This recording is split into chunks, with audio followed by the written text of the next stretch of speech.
Texas A&M versus Tennessee. This is a game as an Aggie that I have had circled as a very difficult scheduling situation.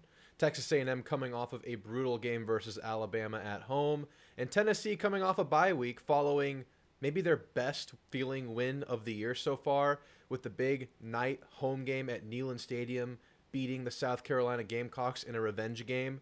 It's a game that I thought that the Aggies would come into beaten down and bruised after a huge, emotionally draining week versus Bama. Whatever the outcome of that game might have been, of course, it didn't go A&M's way, while Tennessee's out there getting healthy and getting an extra week to scout A&M. But sometimes the bye week can cause a little bit of sluggish play early in the next game. So which will it be? It's a fun game. It's an intriguing game. Probably the biggest SEC game of the week. Texas A&M, of course, unranked. Tennessee coming in with only one loss on the year. It's a game that a lot of people are going to be watching. It's at a great atmosphere. I cannot wait for this game. So let's talk about the game, talk about some of the matchups. Let's talk about Tennessee. Us Aggies aren't super familiar with this foe, obviously. We've played them a couple times over the years, but none of the roster that was on the team then is on the team now, so it's a new look, a new situation, and it's a new look from what they were last year when they had their best year in the last 20 years or so.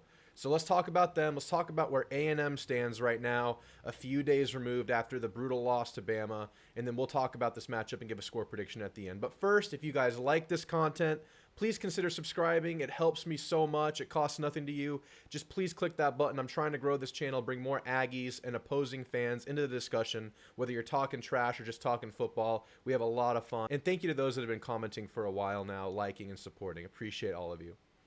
So the way I described Tennessee going into the year was what came first, the chicken or the egg. The chicken being Hendon Hooker's amazing Heisman-esque type of year that he had last year that was unfortunately cut short due to injury, or the egg that was Heupel's super hurry-up, super spread offense that always keeps defenses on their heels, and it always keeps a defensive coordinator distracted by the hurry-up.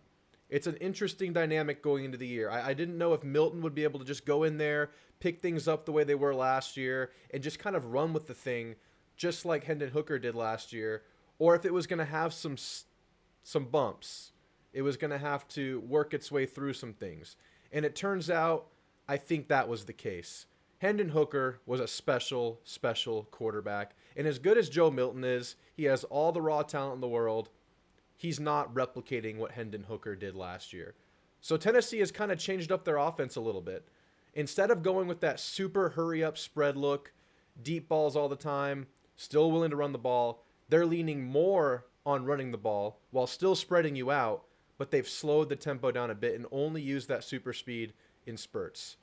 So a lot of Tennessee fans are kind of iffy about that. Many wish they would go back to just that sheer hurry-up look. But with Milton, he has all the talent in the world. He has an amazing pro-level arm, but he has some decision-making problems. He'll throw a beautiful ball, and in the next play, throw the ball in double coverage out of nowhere. It's kind of a coin flip with Milton at times. He has all the talent. If he ever gets a game where he's just dialed in and locked in, he looks like a pro quarterback. But that really hasn't been the case this year. They've been leaning steadily on a really, really good running attack. They got their center back last week versus South Carolina, and that cured a lot of woes that they were having with their offensive line in the weeks prior. Very important piece to an offense. As us Aggies know, losing that center is so big. They weren't able to run the ball very effectively versus Florida, and I think that's why Florida won that game. That in a raucous Florida environment where Tennessee has struggled to win at for many years. Speaking of raucous home environments, Neyland Stadium is the real deal. I'll be there this week, so I'll let you Aggies know how it goes. I'm very much looking forward to going to that legendary stadium, second only to Kyle Field. But that is going to be worth some points in this game. Just as we saw Alabama with 10 procedural penalties at Kyle Field at a 2:30 game last week, Texas A&M's at risk for having that kind of issue this game. South Carolina came in last week. It was a close game early on, South Carolina and Tennessee, but once things started going downhill, it kind of snowballed. South Carolina looked very rattled. Spencer Rattler looked very rattled after throwing a pick six before the half. Things weren't really the same for them for the rest of that game. And Tennessee was able to run the ball. They want to run the ball. That's going to be what makes their offense go. That's kind of the steady heartbeat of their offense. Now, the thing that's really scary for this matchup with A&M versus Tennessee is Milton's aptitude to throw a really good deep ball when he's dialed in or when he's having those good moments. Because, it could be one good moment then one bad moment. But when he's dialed in, he throws a deep ball as good as anybody. And Jermaine Burton had a breakout performance last week versus Texas A&M. He hadn't really shown that level of performance throughout the year before, though people thought he might should have been that good after initially coming to Alabama. It just took him a while to get there, but he finally showed it last week. Is Texas A&M going to make any of Tennessee's wide receivers look like a superstar like Jermaine Burton did last week? Because they have a couple of really good receivers. They lose their senior leader at Brew McCoy last week in a brutal injury. You don't want to see that for anybody, especially someone who's had a long, hard-fought career like Brew McCoy has to get where he is now. Really sucks for him. Maybe he comes back another year, maybe he doesn't. But Squirrel White is a player that can really, really go.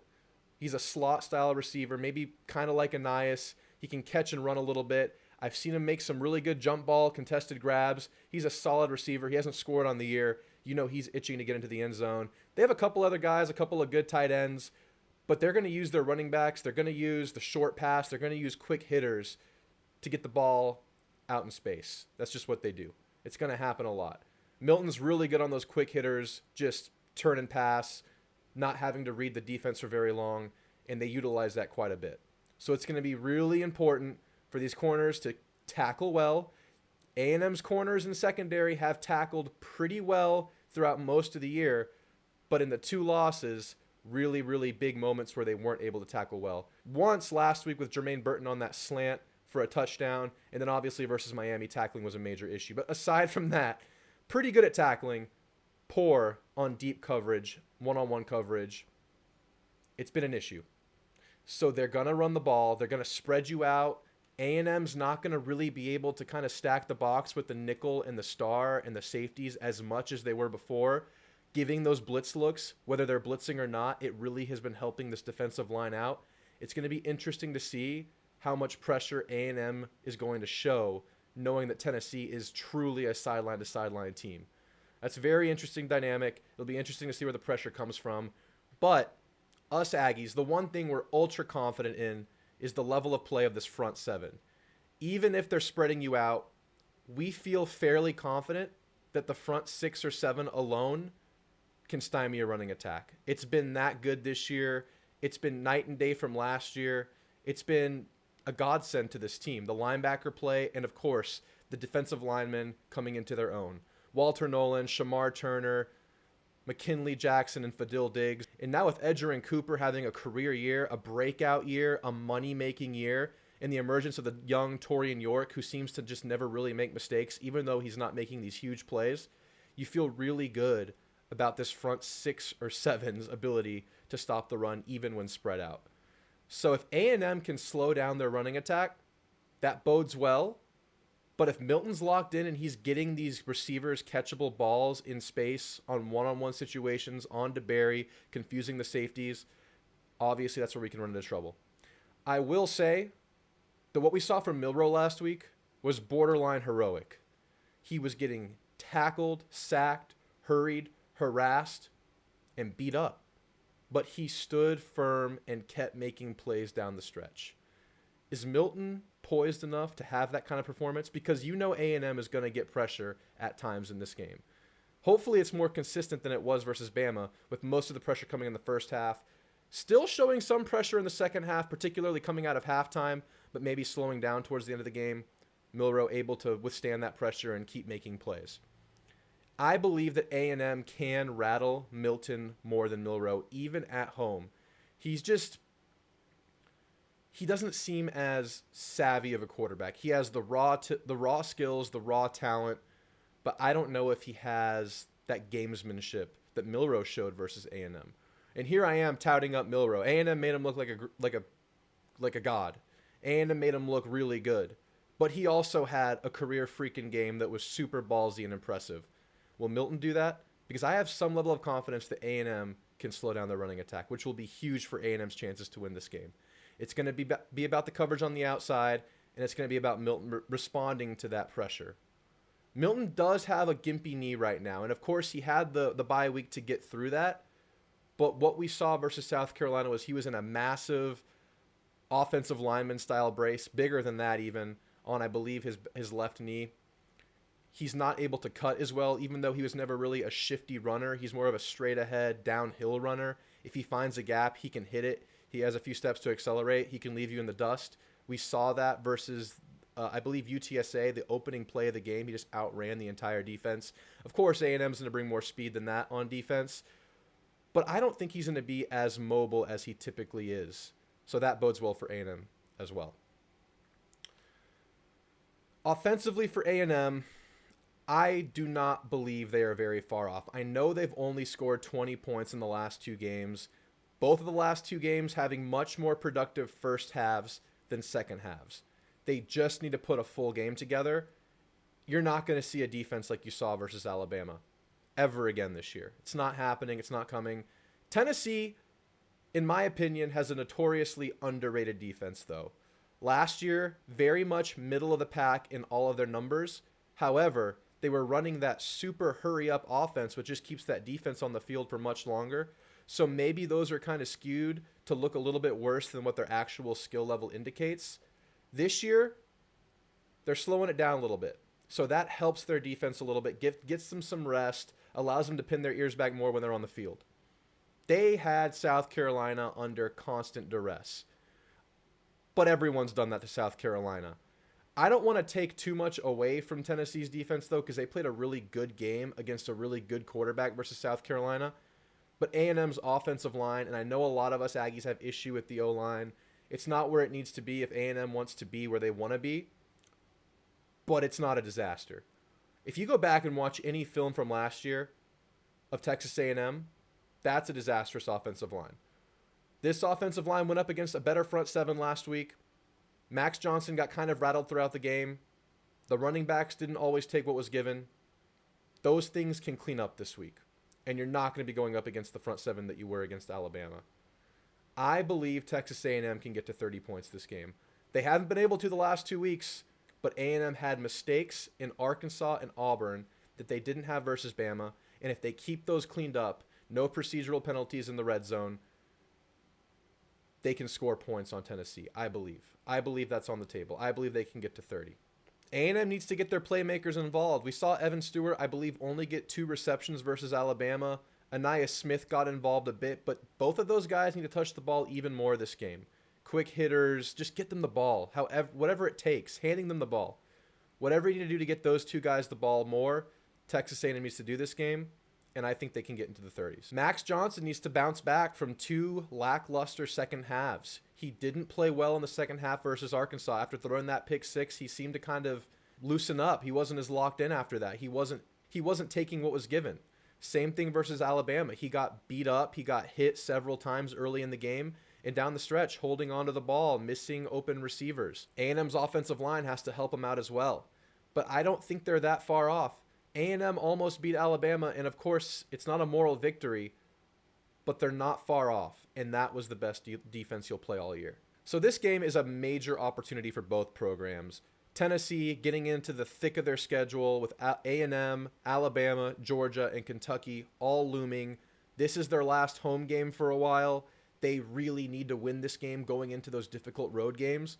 And A&M, coming off of 2 losses in the first half of their year, a team that they match up fairly well with on paper, but at a very hostile environment, an extremely important game for A&M to finally get a true road win, something they haven't done since 2021. And Tennessee hasn't lost at Neyland Stadium since 2021. So it's a really big, intriguing game. Like I said, the game of the week in the SEC. It has the most long-term implications out of any other game on the docket. Go look at the lineup. It's not the best SEC lineup this week in terms of the top dogs playing each other. But this is a game we don't see that often. It's one that a lot of people will be watching, and it's one that I'm really looking forward to. So that being said, my score prediction. I predicted this game as a loss for A&M going into the year. I thought that A&M would be undefeated at this point and lose this game for the first time. Now that I've seen Tennessee play, now that I've seen A&M play, and I know where both programs are at, I'm still really nervous about this game. I think A&M could very easily go out there and lose this game. It's going to be at a very tough place to play. You cleaned up the penalties last week, but can you keep it clean for another game on the road? That was the first clean game that A&M played procedural penalty-wise pretty much all season. If they clean the penalties up and they're not getting the false starts due to crowd noise, I think A&M wins this game 35-31. But if the crowd noise gets to A&M, I think A&M could lose this game by 10 points if you're having those penalties. But I'm going to make my prediction as 35-31 Texas A&M. Going against my gut, I believe that this team has too much pride to have another bad game in a row, at least in the areas they were deficient at versus Alabama, which was just not taking what was given, not taking what was there. I believe they do that, and if they clean the penalties, they win this game. They cleaned it up versus Bama. Can they keep it clean for a consecutive game? That's my biggest key. I do not think Milton will have a heroic performance. I do not think that he will look like a Heisman contender like Milroe did versus A&M down the stretch. I just don't think that's on the table. I think he can be really good. I think he could probably throw for close to 300 yards. But I don't think if he starts getting beat up like Milroe was, that he's just going to keep throwing it and be at a high level in the face of immense pressure. So, guys, what do you think about my prediction? Do you agree with me? Do you think this season's done for A&M? Do you think they're going to start snowballing bad game after bad game, a bunch of losses coming up? Or do you think what I think, where this is the game where they really stiffen up, play a clean game, take what's given, and get a huge road win going into the bye week with South Carolina next on the docket? I think it's a huge opportunity for A&M. It's a huge opportunity for A&M's coaching staff to right the wrongs that have been so wrong so far this year. I think it's such an opportunity, and I don't think this team will let them dip back into that 5-7 feeling that they had all year last year. Too much pride. They're going to lock in. I don't think they crumble after the emotional loss versus Bama. But of course, could be wrong. Very losable game. Very much a toss-up game in my opinion. Anything can happen. So guys, thanks for watching. Like I said, like and subscribe. It helps me so much. Give me your thoughts. I'll see you in the next one. Gig 'em. Oh, and tune in for the live show Wednesday nights at 8 p.m. Central. You guys are free to call in. I'll interact with you through the chat. We have a great time giving you guys the microphone and just talking some Aggie and college football. So jump in for that. Thanks, guys.